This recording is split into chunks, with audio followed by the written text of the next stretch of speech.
Hi, I'm Patrick Sullivan. This is Recurring Insight, and for this episode, I'm going to be talking about Delver of Secrets.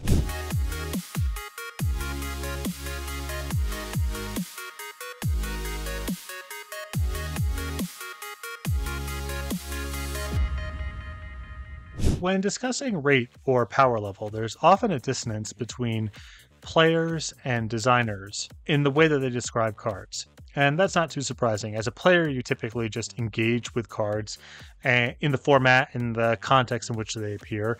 And as a designer, you're trying to imagine all the potential formats that something could appear in. Or there are conversations surrounding reprinting a card or introducing it to a new format. I think a really good example of that is Saheeli Rai. I would argue that Saheeli Rai is not a particularly powerful card. If you introduced it to your average standard format, it would be unlikely to show up in a competitive deck, but it happened to show up in a standard format with Veladar Guardian, and instead was a defining card in standard for as long as you could play with it. I think a lot of players would describe Saheeli Rai as powerful because of its history in standard alongside Veladar Guardian. I would argue not really that strong and just an outlier case that caused it to show up in the numbers that it did. But I can see arguing the case either way, and I don't really disagree with the player's perspective in that space. It's just the framework's a little bit different. I think perhaps no design in Magic's history is more emblematic of this phenomenon than Delver of Secrets. I think that if you ask the average designer, they would say that Delver of Secrets is not a particularly strong card. The incentives of the game and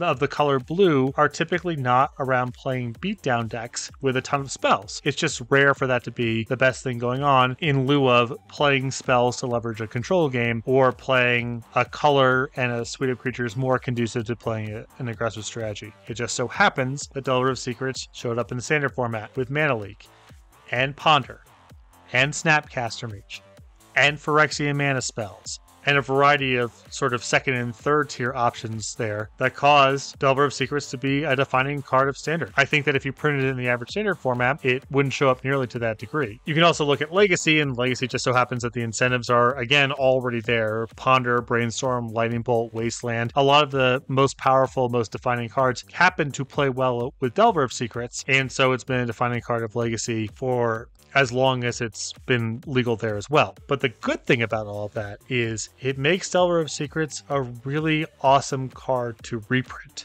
because it has a lot of heat on it due to its resume as a tournament staple. But I believe, and probably the average designer believes, in the average standard format is unlikely to show up because just the constellation of incentives and card pools required for that card to be ubiquitous is really rare. It just so happens, just like Saheeli Rai, that architecture was there the first time it got printed in standard. I didn't test standard when I was working on the set, and I really didn't work on the set very much at all, but I think the upcoming Innistrad release, it'll be very interesting to keep my eye and everyone else's eye on Delver of Secrets. I would bet against it being a big part of standard, and I think it will be very instructive, or is at least likely to be very instructive, about how power level is contextual and how designers need to be thinking about what cards to print and reprint within the framework of all the possible outcomes, and not just what happened to be good the first time the card got printed. Again, that was Delver of Secrets, and this is Recurring Insight.